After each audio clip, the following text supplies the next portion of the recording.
सुनने वालों को सिराज ज़ैदी का बहुत बहुत आदाब, नमस्कार and good afternoon. You're very welcome to the program. You're listening to Apna Radio, broadcasting at 93.9 Dublin South FM. Each Thursday, I'm here with you, and I hope I can connect with you. Doesn't matter where you are in the globe, in Dubai, in Mumbai, or in Delhi, or in wherever you're listening to me. You're very welcome to the program, and I hope you're going to stay with me until 4 o'clock. Local time, and perhaps 9:30 or 9 o'clock, 9:30 if India time. Today's program, quite a lot of items. In fact, as I said, the world never stops, so I don't stop either, and Apna Radio don't stop either. And so therefore, I'm kicking off with the fresh bulletin from Charmaine Colvin, and Charmaine is here with the news item, and therefore I would play that straight away to give you the focus on what's going on in the world. Good afternoon, I'm Charmaine Colvin, and here is the news from across the globe on 93.9 Dublin South FM. As the ongoing conflict in Gaza continues, India has urged Indian nationals to relocate to safe areas. This comes on the back of reports about an Indian national who was recently killed near the Lebanon border. Earlier this week, 2 Indian nationals were seriously injured when an anti-tank missile hit a plantation in Margaliot. The Israeli embassy in Delhi accused Hezbollah as orchestrating the attack. Despite the escalating conflict in the Gaza Strip, thousands of Indians are still applying to work in Israel, which has seen a considerable drop in manpower since the war began. Nearly 100,000 Palestinians have been barred from working in Israel, causing a major impact on Israeli industry. India has capitalised on this deficit as high unemployment has forced Indian nationals to take higher risks in Israel to earn a decent income. A State of Working India report by Azim Premji University reckons 42% of graduates under 25 years old are unemployed. In line with protests around the globe, thousands of Indian farmers have restarted protesting to demand minimum price guarantees for their crops. Strikes were suspended last month out of respect for a young farmer who died during the protest. Delhi borders are heavily bordered with a strong police presence to thwart the protesters. Prime Minister Modi is keenly aware of the importance of keeping the farmers on side, as India is just a few months away from going to the polls for the general election. Farmers form a significant voting bloc in India and could play a key role in the outcome of the election. Talks with the government broke down on a number of occasions as the farmers sought reassurances over assured pricing as well as pensions for the elderly and debts to be waived. Protesters have asked the government to double the number of workdays under the Rural Employment Guarantee Scheme from 100 to 200. They also want India to withdraw from the World Trade Organization and get rid of all free trade agreements. Farmers believed they were successful when they protested in 2021, demanding the scrapping of farm rules around sale, pricing and storage. They now say the government has gone back on its promises. India's economy continues to go from strength to strength as it retains its title of the world's fastest growing major economy. With an expansion of 8.4% in the last quarter of 2023, India is forecast to overtake Japan and Germany as the world's third biggest economy over the few years. Growth in economy was better than predicted, with a strong performance by Indian manufacturers, whose sector expanded by 11.6% in the period. Domestic consumption, which makes up 2/3 of India's gross domestic product, also rose by 3.5%. People's spending power was significantly affected in 2023 as a result of high prices of staple foods, such as onions. This resulted in the government introducing a number of measures to help curb food price inflation. Last week, the government confirmed the construction of 3 semiconductor plants to the value of $12 billion by firms such as Tata. The agricultural sector, however, which accounts for around 15% of the Indian economy, has continued to suffer because of monsoon rains affecting crops. Disney is joining forces with Mukesh Ambani, India's richest man, in a deal worth $8.5 billion. Ambani's Reliance Industries will lead the new streaming business, which will see more than 120 channels reaching a potential target audience of over 750 million customers across India. India has become a significant battleground in the streaming business, with giants such as Amazon and Netflix investing heavily in a rapidly growing market. India's Railways Minister has said the drivers of a train that crashed in southern India last October, killing 14 people, were distracted watching a cricket match on a phone. Both men who lost their lives in the incident were watching India play England during the World Cup. Initially, it was thought that the train had overshot a signal. The train crash is one of several major accidents in the past year, most notably the train crash last June where more than 300 people were killed in the eastern state of Odisha. Another Ambani making the headlines is Anant Ambani, who celebrated his forthcoming wedding to Radhika Merchant in a 3-day extravaganza, which saw Bollywood mixing with the likes of Bill Gates, Mark Zuckerberg and Rihanna. It was Rihanna's first ever performance in India, and there are claims she was paid around $5.5 million for the short set. Not bad if you can get it. And that's all from me. You have been listening to 93.9 Dublin South FM. Indeed, you have been listening to Charmaine Colvin at the 93.9 Dublin South FM. So much is happening. Anant Ambani, who is the oldest son of the Mukesh Ambani, is wedded, and billions of his, euros, dollars, whatever you call it, has been spent because they are the richest family, the industrialists, you name it, they're there. And they own practically everything. But this particular wedding, they're pretty much humble people. In fact, they're, Anita Ambani, the mother, and the Mukesh Ambani are the eldest, people in the Ambani family. But the way they, flash their wealth at the wedding, 3-day extravagant wedding, inviting Rihanna from Hollywood and indeed Bill Gates. Why Bill Gates is there? What he's doing there? Obviously deals. Obviously economy is speaking on these sort of like a kind of things that is happening in India. That's the way they do business. Anyway. The problem is that a lot of things are happening. And as you heard in the news bulletin, Charmaine Colvin has mentioned that elections is around the corner. And this year is 2024, had been the election year for India. And in the preparation of that, there's a lot of things that happen. The strategic planning of typical Ram Mandir construction and then the subsequent viraling of that information and wooing the sentiments of the innocent devotees, Hindu people who revere Lord Ram and indeed, thank Mr. Modi to building up that temple for $217 million, allegedly, given the donation by individuals. In fact, anyway, that's another day's work if I go into details of those things. But that is one thing. But the other things that is happening is an important thing that's happening for the election this year.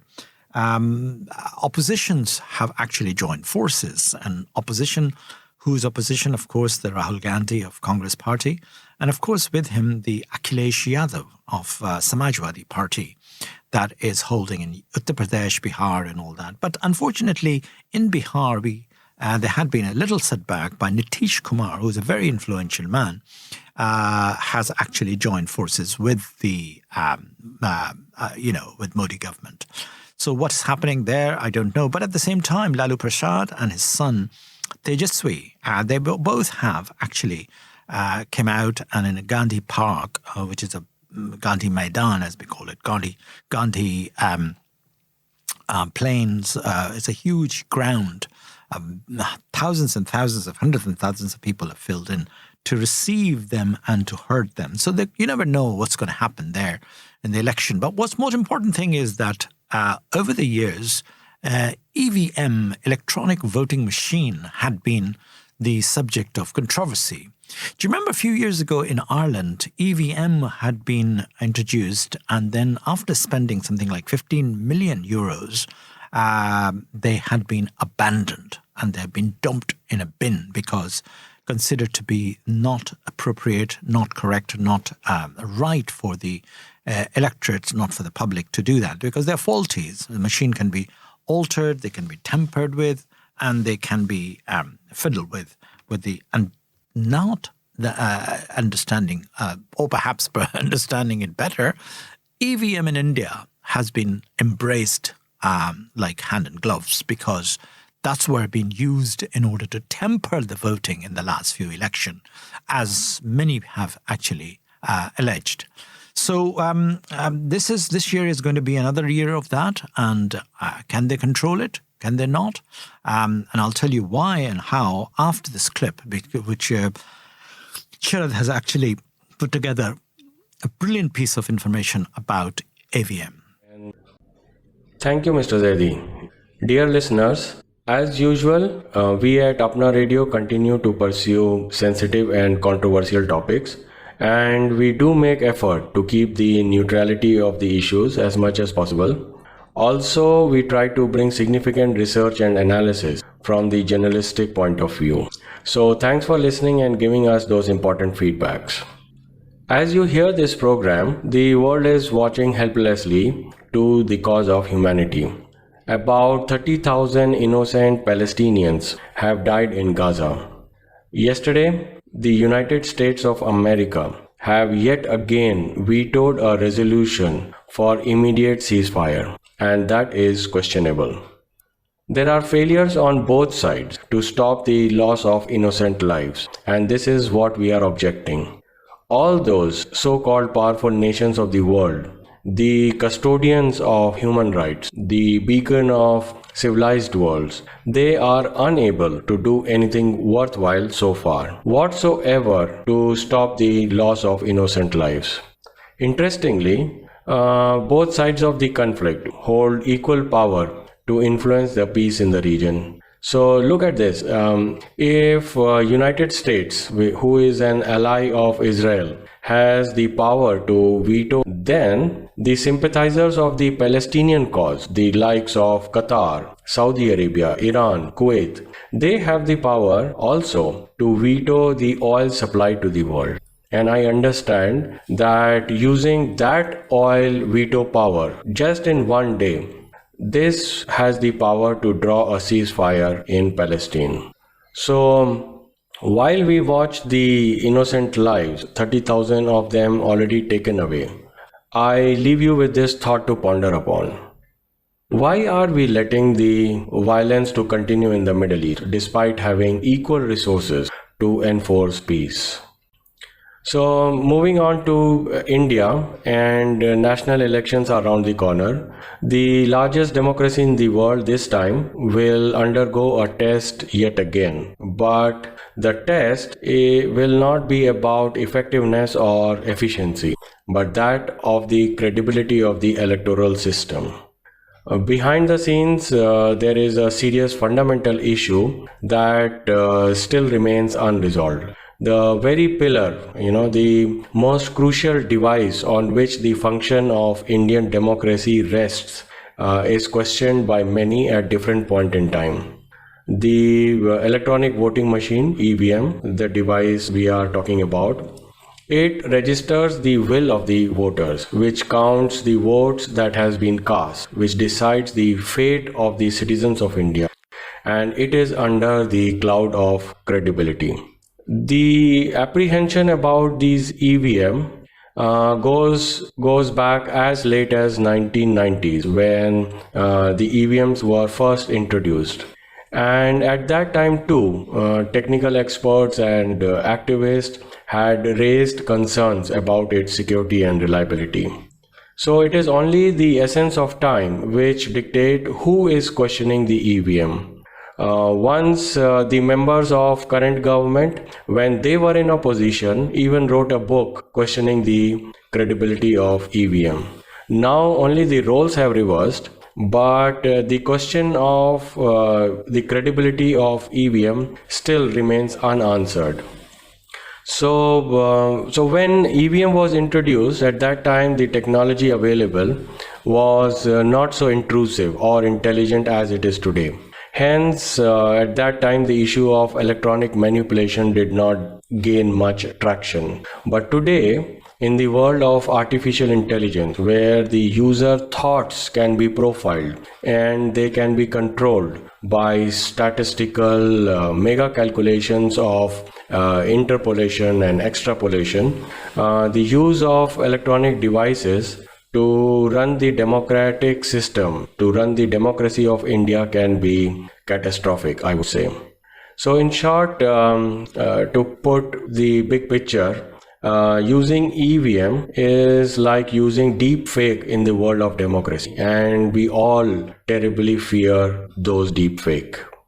So not going into the technical details, which already you all know, I want to highlight the principles of democracy and how the rights of citizens of India can be violated, not legally, but conceptually. By principles, they can be violated if we use EVM. The very idea of democracy, we understand, rests on transparency. Democracy means that all actions by the government, the authorities, by people should be and must be open to scrutiny by its citizen. So, transparency is a tool available to all of us, all the residents of the country, in the democratic country, to we the people of this nation, to hold accountable all those in the seat of power. So that is transparency, which is at the core of any democracy, and in case of India is unfortunately fading, and it is failing in the case of EVM. Someone in control of EVM electronics can play God with our democracy. It's a black box, it's opaque, and can be easily controlled by those in the power for their vested interest. So that is the danger we wanted to highlight. Also, no notable democracy in the world use EVM to decide on the fate of its people. So why India wants to use it? There is also one reason given to support the use of EVM, and that is about the short time it takes to count the votes. So counting paper ballot would take extra time for results to come in. But then this argument fails because, as an example, every day our banks are also counting millions of currency notes like paper ballots. So they are not doing it manually, for sure, I know. Then our ATMs, they too are not counting our cash withdrawals manually. That's for sure. So the point we are making here is that there are machines and there are tools available, and they are cheap and they are common in India, and they can be easily used to count those lakhs of paper ballots. Hence, I'm not able to buy that reason which is given for the short counting time, and I would say it is just more of an excuse. And even if it takes 3 more extra days to publish results using paper ballots, it's a very, very low price to pay for sake of upholding the principles of democracy, which is so dear to us. So, in principle, this is how transparency in democracy works. What we as voters cast must be counted, and what is being counted must be visible. And what is visible must be verifiable, and whatever is verifiable is trusted. So if you see the journey of a vote, the voter's choice as a collective decision in a democracy, the process in India has become opaque at the point of EVM. Hence, the democratic process, the choice Indians make, then enters into a zone of not being trustworthy. So if voters don't trust the elections, then there is a problem. It's a crisis of credibility, I would say. And at no stage India wants to have a democracy where there are accusations of stealing the votes or stealing the elections. See how it has happened in the United States after the elections of 2020. How India fortifies its democracy, it's important because a good democracy, it has direct consequences on domestic peace, on geopolitics, how India is placed, on the foreign direct investments that come into India and overall India's stance and say on the world stage. So with so much stake in this connected world, in this era of globalization, how I see is that EVM is the single point of failure in our democratic system, and that needs to be fixed. India must continue to lead the world of democratic nations like the US, UK, Ireland, Germany, Japan, France, who all use paper ballots to choose a government.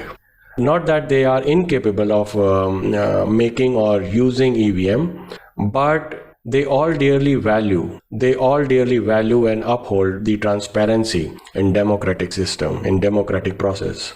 And so India must. Thanks for your attention, dear listeners. Please stay in touch to discuss more such sensitive and controversial issues. This is Dublin South FM. Have you ever wondered what kind of support is available to you and your family in the community? The Southside Partnership is here to help. We support people, build vibrant communities and improve social and economic inclusion in the Dunleary-Rathdown area. We offer services including employment supports, education and training, self-employment supports, enterprise supports, youth and family supports for local community groups, and the TOOS programme, which offers valuable work experience in many roles such as radio production, sports coaching, librarian, administration, caretaking, and much more. If you would like to learn more about the Southside Partnership, please visit southsidepartnership.ie. Broadcasting to South Dublin on 93.9. This is Dublin South FM. Welcome to the programme, and that was Southside Partnership, and indeed what a brilliant analysis by Siraj Zaidi about EVM, electronic voting machines. So now you know all about it because he really went into the depth of the analysis and has provided the reasons for why India is choosing to it, because it suits India at the moment, because why the rest of the world, including Europe, France, Germany, Ireland, UK, United States, do not use that is, again, stands to reason that that is what it is. And that if you're really interested in the fact that these are the things that you have to uphold the credibility of the democracy. The credibility of democracy is the key here, because that's the only hope for mankind we have. And whenever it's violated, whenever it's been tampered with, then we are in trouble. And that's what is being accused at the moment. But time will tell what will happen in future. Can we not create some sort of a checks and balance and create our own policing system of keeping an eye on the EVMs if India continues to insist of using the EVMs? Because, or it can scrap is the word, in fact, to the EVM and restore to the manual, because there's no shortage of humanity over there to count voting, and that has been traditionally, it's been done before. So what is this is, if any country which requires EVMs are those who do not have that much of masses of people, humanity in shortage in Europe, but they are the one who use it. And in India, it's contra. So that stands to reason, an obvious thing. Anyway, this is an interesting year, and we shall be talking about that. And I have many other issues to talk about it today, because really something is going on in the world. He touched upon the Gaza as well, which I will talk about that as well in a minute. But for the minute, I am introducing or sticking to a tribute to no other than our dear beloved Pankaj Udas ji. Pankaj Udas has been a king of the ghazal, and he passed away last week, in fact, at the age of 72. A wonderful singer, wonderful man, family man, and indeed whatever is achieved in the world of music and ghazals is commendable. So sit back, relax, and enjoy Pankaj Udas ji, and I will be with him throughout the program.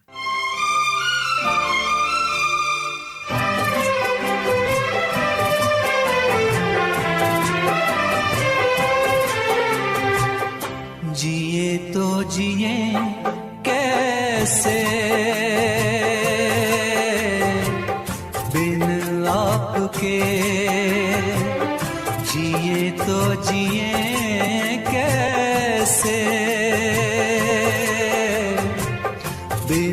आपके लगता नहीं दिल कहीं, बिन आपके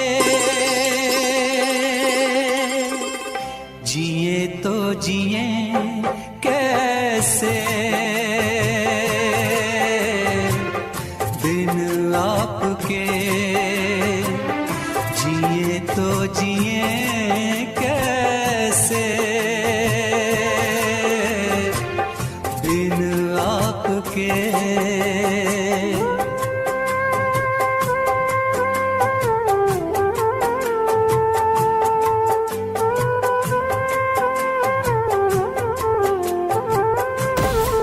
Broadcasting from the Dundrum Town Centre, this is Dublin South FM.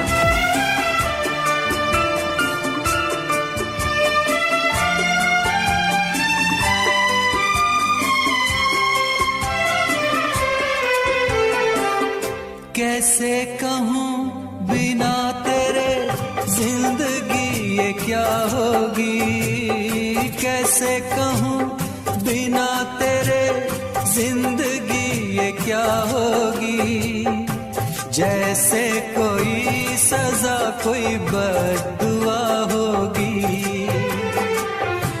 जैसे कोई सजा कोई बद्दुआ होगी। मैंने किया है ये फैसला, जीना नहीं है तेरे बिना, जिए तो जिए कैसे, बिन आपके जिए तो जिए कैसे, बिन आपके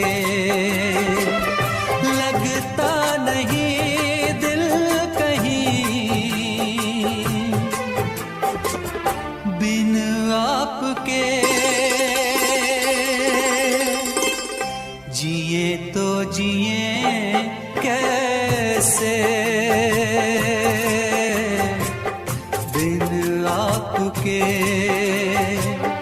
जिए तो जिए कैसे, बिन आपके। Indeed, jiye to jiye kaise bin aapke. And that is indeed a cry for those who miss their beloved. When you don't have your beloved, then you really cry for that, your beloved, and you really long for your beloved. And this is very well put together by Pankaj Das, that how can you? Because in fact, the supporter of your life, is somebody who you love, who you really cherish, who you become partners with in life. And we're talking about, the couple who really have, and ghazals and particularly the songs are made sometime in a loving kind of context for these things. So Pankaj Das is no more.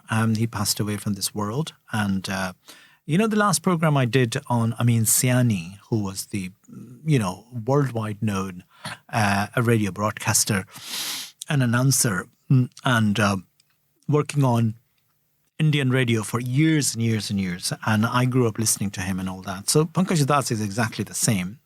In fact, these are people who have achieved quite a lot in terms of what they have achieved in their lives, in their career as singers and song playback singers and things like that. So that's something which is very sad to see somebody who's going away from this world. But one thing is great about, and I said when Kishore Kumar died, when Mohammad Rafi passed away, is that they do not die. They do not die. They are really, as we call it, live forever because of their voice, because of the songs they record, and because of who they are as a personality. I don't know him in person. I've never met the man, but what I've heard about him was a very gentle soul.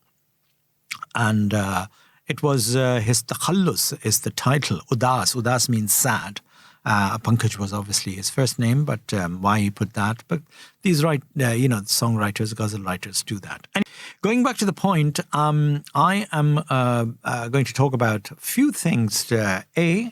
That of course the Gaza thing is happening, but before that, I'm going to narrow it back and pair it back to what's happening in our world here at the broadcasting world, and particularly at RTE. RTE has been considered to be the national broadcaster. It is a national broadcaster, not considered to be. It is a national broadcaster. Unlike us here at Dublin South FM, we are the local broadcaster.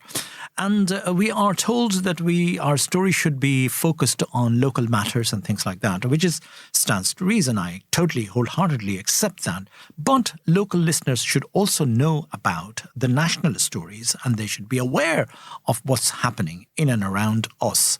The Kevin Backhurst, the Director General, new Director General, is battling a vote of confidence to continue in his chair, in his job as a Director General.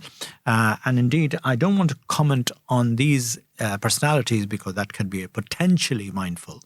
But a new chair, a member of the chair, ex-KPMG person has been appointed. I don't have a name at the moment. But the whole effort, I was in RTE actually a couple of days ago, recording a program which is going on air on Friday, tomorrow, in fact, at 10 p.m. If you listen to me on that, it's again on a very controversial subject on Babri Masjid and Ram Mandir, Ram Temple, that I talked about it earlier on. But RTE has decided to talk about it, and they invited me and my ex-newscaster, Pragya Gupta. Pragya came from Indian state of Rajasthan, and indeed she joined me on that program as well, and we had a fantastic time discussing that point of views about that. So that program is going tomorrow at 10 p.m. Please do mark it on your phone or in a diary, so you should be able to listen to that program on RTE Radio 1. So I'm getting there. Slowly but surely I'm getting there. Anyway, talking about the RTE's program and the way it's been governed and the way the drips and, between the Minister of Catherine Martin, Minister of State and Broadcasting, and Shuni Orali, Shuni Orala, both are correct, in fact, who was the chair of RTE, who resigned, had some tiff in the last week, or this week, should I say, and there had been some controversies among themselves. Shuni Orala has been very diligent, hardworking chair of the RTE Broadcasting, and you're watching those kind of news these days on the mainstream news channels. But one thing which came out in the discussion of all of that, is that how this morning, in fact, yesterday morning, I think. Yeah, yesterday morning, actually, on RTE Radio 1, on the Claire show on Radio 1 and RTE Radio 1, she talked about it that Micheál Martin, our Taoiseach, Deputy Prime Minister, Micheál Martin was there. Micheál Martin was talking about the significance of, and what is debatable at the moment, is the license fee, that should we come up with another vehicle of funding this national broadcasting. And one thing is so vital and so important in this day and age of misinformation, wrong information, fake information, is the reliability factor of the national broadcasting. That broadcasting has become very precious now these days, because anything which is reliable, not biased, free of controversies, and a credible news and a credible information. My whole life, I've been struggling to entertain and well-informed to my listeners these two things, and indeed give them from the horse's mouth sometime, well-researched program, well-analysis program, and then giving you the credibility factor of that information. And that is what is the crunch, is that at the stake. Because look at the world, look at the Hungary, look at the other parts of the world. And India is another perfect example. Why do we go anywhere else where we can talk about India, that Indian media has become totally submissive to the political parties, and political parties had literally own those media, and they have become the mouthpiece of the government. We do not want that to happen, even if we've been funded by Exchequer directly. Now, there is, obviously national broadcasters in India, All India Radio, which is now Prasar Bharat, has been called. Everything has changed, by the way, the names and all that. So Godi media is the term. So what the credible journalists like Sakshi Joshi, like Arfa Khanam Sherwani, and Ravish Kumar, all of these star journalists, they were credible journalists. They have restored themselves. They were part of the NDTV, a very credible organization, New Delhi Television. They're all been kicked out. They're all been asked to leave. And so they've restored themselves to their own mini social media YouTube channels. And they have created successfully their own YouTube channel. By the way, talking about that, this program will be available on YouTube channel as well. Sharad is working on it, and hopefully we should be able to launch our own channel, a YouTube channel of this program and the previous program. So you can actually go on and listen to us, any previous program. So this is where the future is. Podcast, YouTube channels, social media, all of that, people are resorting to it. Spotify, talking about the Spotify. Did you hear about the fine which has been put together by the government, European government, on Apple by charging people more and particularly keeping Spotify out of competition? And this is the world we're living in, unfortunately, that how if you become too big, billions have been fined to the Apple to pay that. And Apple has said, we will appeal it. Of course, they will appeal it and all that. But what I'm saying is that this is what is happening, that if you are in control of the media, you can manipulate, you can push the price up of the listeners and things like that. So Spotify has been discriminated, had been at competition and all that. So I'm sure that you must have actually heard that story. If not, that is what is happening. In India, you've heard of that news that Mark Zuckerberg, what he's doing in India, attending Ambani's wedding, Anant Ambani's wedding, because Mark Zuckerberg met Mr. Modi, and Facebook has been the darling of social media, has been darling for the mouthpiece for the government and all that. So this is the world we are going towards. And what is the solution? I don't know. If you have any ideas, please do give me a call or text me at 087-283-2259. That is my telephone number. And I have no qualms about talking to somebody or listening to you, your view of correct information. See, the national newspapers, such as in this country, are the Irish Times, Cork Examiner, Irish Independence. These are credible newspaper, employ thousands of people, hundreds of people, journalists, and indeed there is a body of journalism. See, years ago I used to teach journalism. Although journalism has never been my profession as such, a professional actor I am, will remain like to be one, but here I am talking to you as a journalist, as a presenter, a radio presenter.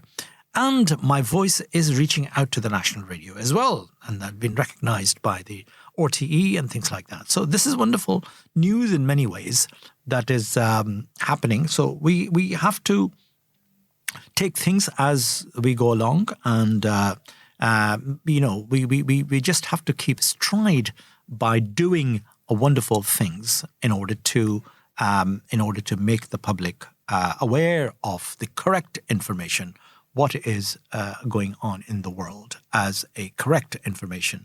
If you can get to the news item, a lot of people, as they talked about it, that we have stopped listening to that. We have despair. What's the point of watching the news? It's all bombs and conflict and things like that. So sad state of affairs, isn't it?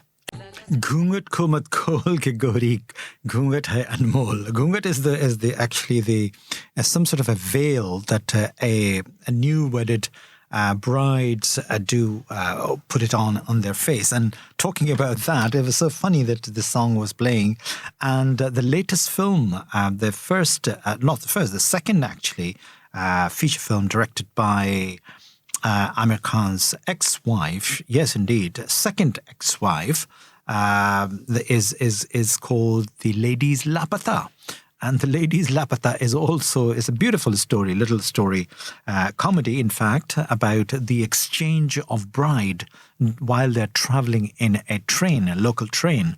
And the guy brings it the other bride, and because she has a gungat, she has a veil over her head. And she is very particular about putting it on, which the newlywed, particularly in these small villages and townships, these young women do very particular about putting the veil on, and they do not actually pull that veil, and the gungat is on. So the song was playing, and it just came to me. Kiran Rao is the director, the famous Kiran Rao, who had her own. I was watching actually Kiran Rao's journey, that how she has become a very popular and a successful filmmaker in Tinseltown in Mumbai.